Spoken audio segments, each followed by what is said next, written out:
नमस्कार साथियों, आज देखो अपन एक्सरसाइज 4.3 में, यानी अपने एक्सरसाइज थी द्विघात समीकरण। तो देखो इसमें अपन ने 7 तक के क्वेश्चन कर लिए थे। आज क्वेश्चन नंबर 8 देखेंगे। ठीक है, इसमें देखो क्या दिया हुआ है। एक रेलगाड़ी एक समान चाल से 360 किलोमीटर की दूरी तय करती है। आगे दिया है, यदि चाल 5 किलोमीटर प्रति घंटे अधिक होती तो वह उसी यात्रा में 1 घंटा समय कम लेती। आगे कह रहा है रेलगाड़ी की चाल ज्ञात कीजिए। तो इसने क्या पूछा है, चाल। तो यहाँ लिखता हूँ मैं, माना रेलगाड़ी की चाल। अब चाल क्या है अपने को नहीं पता, तो x किलोमीटर प्रति घंटा ये चाल है। ठीक है, मान लिया। आगे इसने पूछा है रेलगाड़ी एक समान चाल से 360 किलोमीटर की दूरी तय करती है। यानी रेलगाड़ी जो है वो कितनी दूरी तय करती है, 360 किलोमीटर प्रति घंटा। ये दूरी वो रेलगाड़ी है वो तय करती है, 360 किलोमीटर ही है, सॉरी। ठीक है, आगे कह रहा है यदि वह चाल 5 किलोमीटर अधिक होती तो वह 1 घंटा कम लेती। अब एक बात बताओ, ये मेरे पास में कोई ट्रेन है, ये दूरी है मान लो 360, यहाँ ये चाल मैंने मान ली x, मतलब ये रेलगाड़ी x चाल से चल रही है तो 360 किलोमीटर की दूरी तय करती है। यदि चाल बढ़ा देंगे, तो अब मैं चाल बढ़ाता हूँ तो चाल हो गई x + 5। ये कह रहा है 5 घंटे अधिक की चाल से चलती है, या चाल 5 अधिक हो तो दूरी तो कितनी तय कर रही है, वही 360। ठीक है, टाइम कितना ले रही है, 1 घंटा कम। किससे, इससे। अब मान लो ये जो रेलगाड़ी है ये 10 घंटे में पार कर रही है, या 10 घंटे ले रही है समय, तो ये कितने घंटे लेगी, 9 घंटे, क्योंकि चाल अधिक है, सीधी सी बात है। तो इसमें से ये घटाएं तो देखो कैसे करते हैं। यहाँ दूरी अपने पास कितनी है, 360। अब देखो समय ज्ञात करते हैं अपन। अब समय का आप सभी को पता है, सूत्र क्या होता है, दूरी बटा चाल। अब दूरी कितनी है, 360, समय चाल कितनी है, x। तो ये अपने पास क्या आ गया, समय। और समय क्या आता है घंटे में, तो किलोमीटर प्रति घंटा या घंटे। ठीक है, ओवर लगा दिया। अब देखो ये समय आ गया अपने पास 360 बटा x। आगे कह रहा है प्रश्न के अनुसार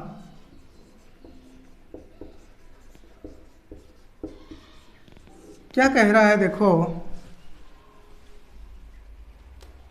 कह रहा है यदि यह चाल 5 किलोमीटर अधिक होती। क्या कह रहा है, चाल 5 किलोमीटर अधिक होती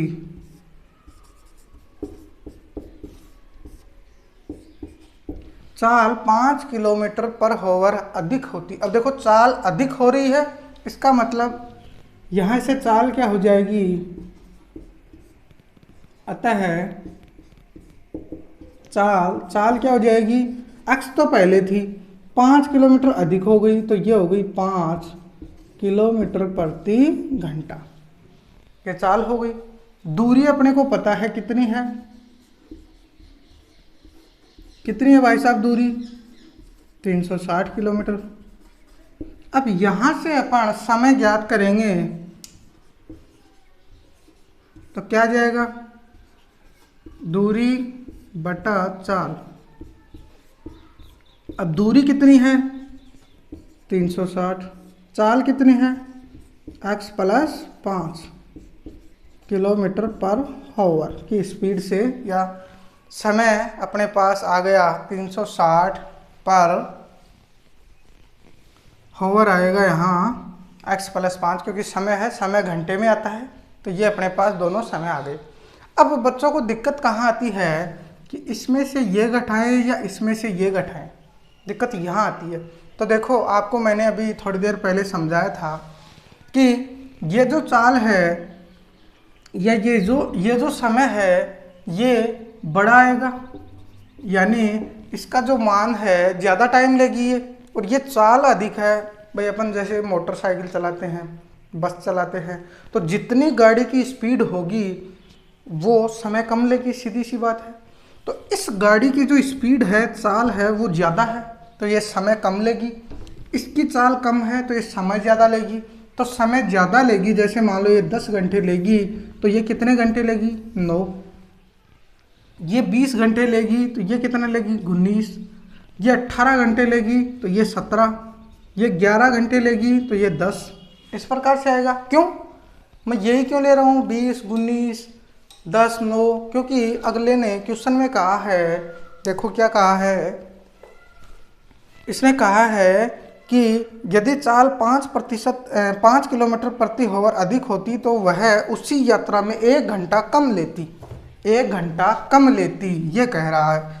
तो मान लो ये है, ये 20 घंटे ले रही है तो ये 19 ले रही है, तो 20 माइनस 19, तो घंटे कितने कम ले रही है? 1। तो इस प्रकार से अपन लिख सकते हैं।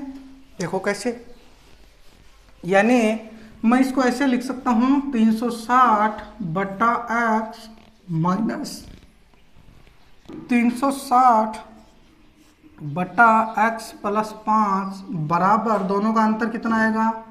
1।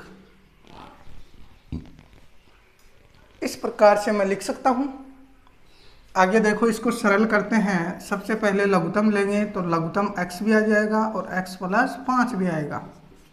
इसको सरल करेंगे, x से x कैंसिल, 360 को गुणा करेंगे x प्लस 5 से, माइनस 360 को गुणा करेंगे x से, यहाँ बराबर में है 1।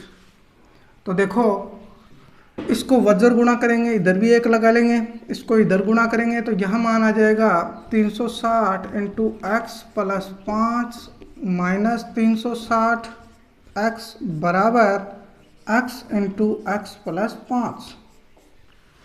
अब देखो, इसको सरल करेंगे, 360 को x से गुणा करेंगे तो यह आएगा 360x, इसको इससे गुणा करेंगे तो यह आएगा 5 छिका 30 00, 5 या 15 3 1800 माइनस 360x बराबर x को x से गुणा किया x स्क्वायर, x को 5 से गुणा किया 5x, ये मान आया।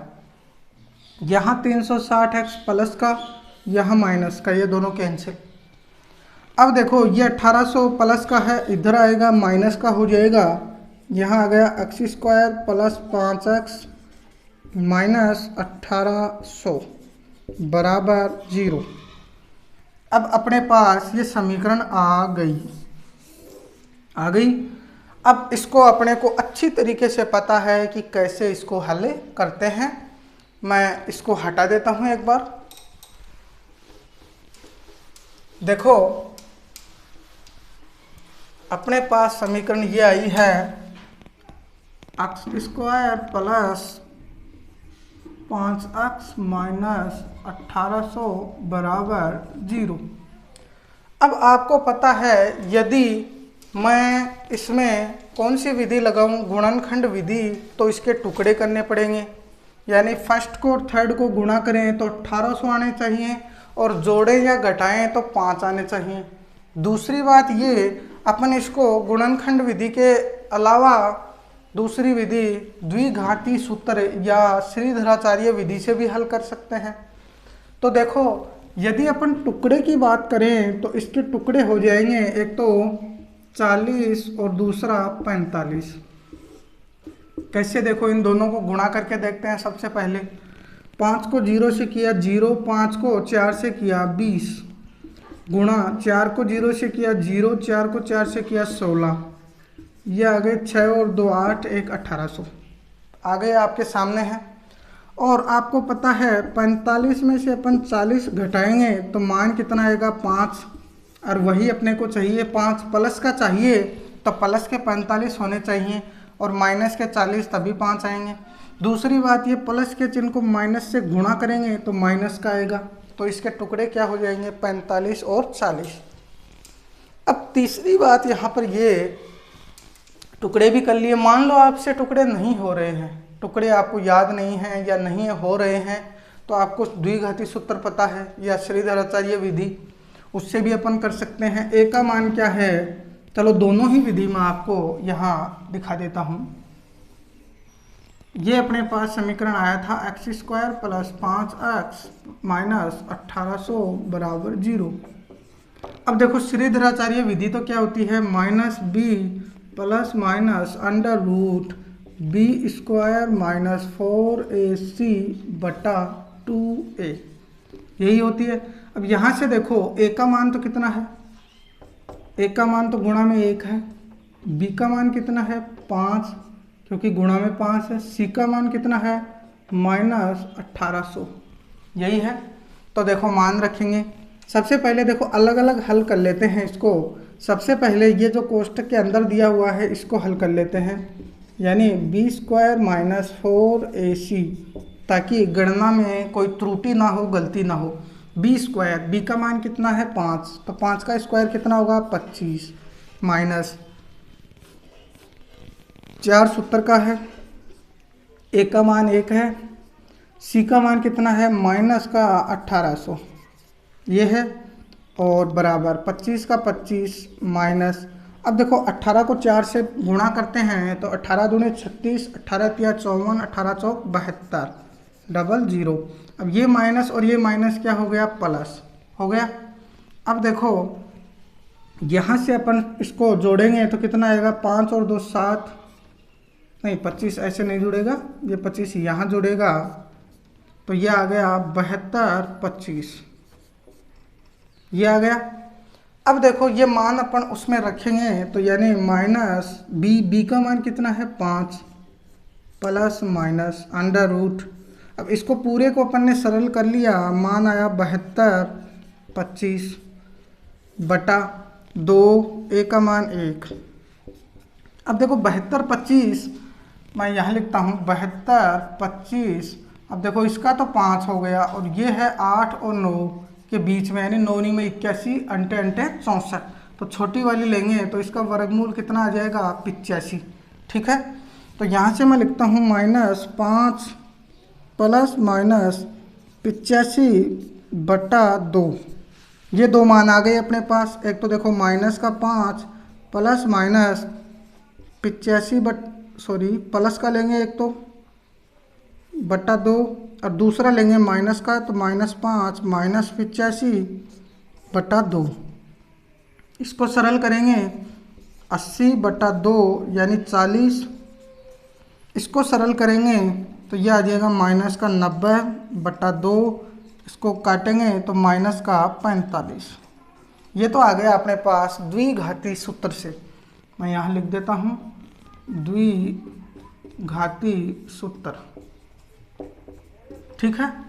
अब गुणनखंड से देखो अपने को पता है 40 और 45 आएंगे तो x² plus 45x minus 40x minus 1800 बराबर 0। अब देखेंगे चिन्ह वगैरह, तो देखो प्लस के 45 में माइनस के 40 जाएंगे, प्लस के 5 बचेंगे, बिल्कुल सही है।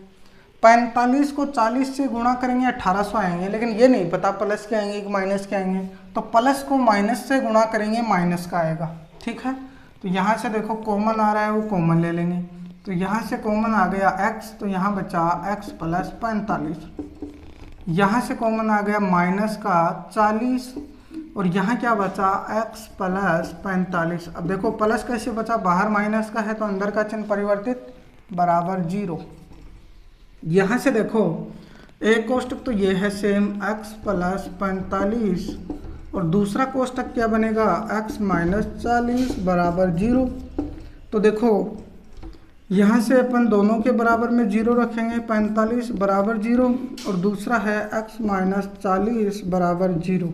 तो यहाँ से x का मान आ गया माइनस का 45 और यहाँ से x का मान आ गया प्लस का 40।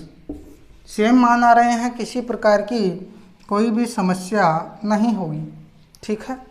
अब देखो अपने को चाल पूछी थी कि रेलगाड़ी की चाल क्या होगी। अब आप एक बात बताओ, रेलगाड़ी की चाल कभी माइनस में होगी क्या? माइनस में थोड़ी ना चलेगी भाई, रेलगाड़ी चल रही है तो पीछे थोड़ी ना चलेगी, आगे चलेगी वो तो ये चाल तो नहीं होगी। तो चाल कौन सी होगी? तो 40। तो चाल क्या होगी? 40 किलोमीटर प्रति घंटे की रफ्तार से चलेगी। ठीक है, आगे देखते हैं। नेक्स्ट क्वेश्चन है, दोनों तरीके से कर सकते हो, तरीका आपको एक ही करना है एग्जाम में, जो आपकी मर्जी हो। यहाँ इस गुणनखंड विधि में आपको टुकड़े आने चाहिए और दूसरी विधि में आपको टुकड़े से कोई मतलब नहीं है, अपने आप मान आ जाएंगे। नेक्स्ट देखते हैं क्वेश्चन नंबर 8 तो कर लिया 9। अब देखो इसमें क्या दिया हुआ है, 2 पानी के नल एक साथ एक हौज को 9 सही 3/8 घंटे में भरते हैं। बड़े व्यास वाला नल हौज को भरने में कम व्यास वाले नल से 10 घंटे कम समय लेता है। प्रत्येक द्वारा अलग से हौज भरने का समय ज्ञात कीजिए। पहली बात तो देखो 2 नल हैं, आपने नल देखा होगा अच्छी तरीके से। मान लो एक तो मोटर वाला है, मोटर जानते हो सभी, मोटर जानते हो ना, बड़ा पाइप। दूसरा हो गया छोटा पाइप, यानी अपन नलकी बोल दें उसको, जो अपन घर में काम में लेते हैं, छोटी वाली, ये वाली। इसको चलो और बड़ा कर देते हैं थोड़ा सा। यहाँ कौन से पैसे लग रहे हैं बड़ा करने में? तो ये तो हो गया बड़ा पाइप, ये हो गया बिल्कुल छोटा पाइप। ये दोनों पाइप से अपन एक टंकी भरते हैं। तो देखो किस प्रकार से क्या समय लगता है। ये कह रहा है समय ज्ञात कीजिए, प्रत्येक द्वारा अलग से नल को भरने में समय ज्ञात कीजिए। अपने पास 2 नल हैं, एक बड़ा एक छोटा। तो सबसे पहले मैं यहाँ लिखता हूँ, माना बड़े हौज, माना बड़े हौज या बड़े नल, माना बड़े व्यास वाला नल हौज को भरेगा कितने समय में? x में। ठीक है, किसी प्रकार की कोई समस्या नहीं। इसने देखो लिखा है 2 नल हैं एक साथ 9 सही 3/8 घंटों में भरते हैं। बड़े व्यास वाला नल हौज को भरने में, अब बड़े व्यास वाला नल हौज को भरने में अपन ने x समय लिया है, तो इसने कहा कम व्यास वाले नल से 10 घंटे कम लेता है। अब आपको सिंपल सी बात है, देखो ये बड़ा नल है, मैं यहाँ लिख देता हूँ बड़ा नल, ये छोटा नल है। और दूसरी बात ये टाइम कितना लेते हैं? 9 सही 3/8। तो देखो जो बड़ा नल है वो जल्दी भरेगा कि नहीं भरेगा? बिल्कुल। दूसरी बात ये कह रहा है कम व्यास वाले नल से 10 घंटे कम। मान लो ये छोटा वाला है, ये टाइम ले रहा है भरने में x + 10 घंटे। ठीक है, तो ये कितना टाइम लेगा? ये x टाइम लेगा। क्यों? 10 घंटे कम लेगा। यानी कहने का मतलब ये मान लो 20 घंटे में भर रहा है छोटा, तो बड़ा कितनी देर में बढ़ेगा? 10 घंटे में। क्यों? क्योंकि इसने कहा है 10 घंटे कम लेता है, तो 10 घंटे कम हो गए ना। ये मान लो 30 घंटे में लेता है, तो ये कितने घंटे में लेगा? 20 में। क्यों? 10 घंटे कम लेगा समय। ये मान लो 18 घंटे में ले रहा है, तो ये कितने घंटे में भर देगा? 8 घंटे में, क्योंकि 10 घंटे अगला कह रहा है 10 घंटे कम समय लेता है। कौन? बड़े वाला। तो बड़े वाला यदि x है तो छोटे वाला कितना होगा? x + 10। यदि छोटे वाला मैं x लेता हूँ तो बड़े वाला कितना हो जाएगा? x - 10, यानी 10 घंटे कम। 10 घंटे कम हुए, यहाँ +10 हैं तो यहाँ 10 हो गए, 10 घंटे कम हो गए, यहाँ भी 10 घंटे कम हो गए। लेकिन एग्जैक्ट मान अपने को नहीं पता है कि कितने घंटे में भरता है, वो अपन याद करेंगे। तो यहाँ देखो, माना बड़े व्यास वाले या बड़े व्यास वाला नल होज को भरेगा x घंटे में। आगे देखो, इसको हटा देता हूँ मैं, अब इसका कोई काम नहीं है, ये समझने के लिए था। तो अब यहाँ से मैं देखो ये लिख सकता हूँ कि बड़े व्यास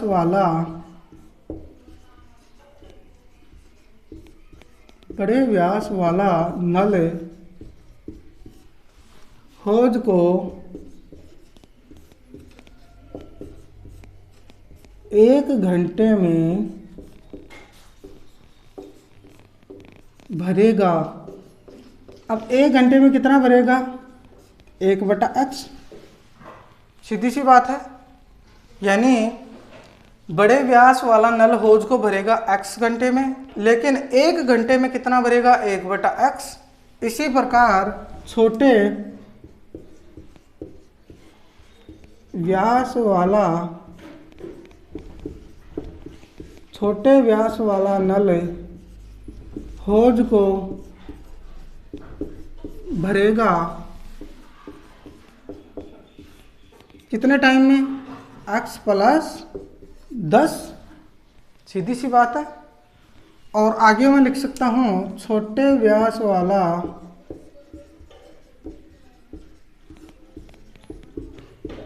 वाला नल होज को 1 घंटे में कितना भरेगा? यानी 1 घंटे में भरेगा, कितना भरेगा? 1/x + 10। यानी पहली बात तो देखो अपन क्या करेंगे, इसमें मैं मार्कर भी चेंज कर लेता हूँ। देखो इसने क्या दे रखा है, 2 पानी के नल हैं। देखो इसने दे रखा है 2 पानी के नल हैं। ये 2 पानी के नल हो गए, एक बड़ा है एक छोटा है। इसने साफ साफ लिखा है बड़े व्यास वाला, तो ये बड़ा हो गया, और ये क्या है? छोटा। इसने कह रहा है बड़े व्यास वाला नल होज को भरने में कम व्यास वाले नल से 10 घंटे कम लेता है। तो छोटा है, तो जो मान लो छोटा यदि टाइम ले रहा है x + 10 घंटे, तो बड़ा कितना लेगा? x + 10 - 10, क्योंकि 10 घंटे कम, तो 10 से 10 कैंसिल, तो मान क्या आया? x। ठीक है। इसी प्रकार अपन ज्ञात करेंगे मान को। तो आगे देखो, इसको हटा देता हूं मैं। अब आगे अपन ये क्यों किया? क्योंकि देखो 1 घंटे में इतना बढ़ता है, ये इतना बढ़ता है, 1 घंटे में उल्टा हो जाएगा, यानी 1/x + 10। तो आगे देखो इसने कहा है दोनों होज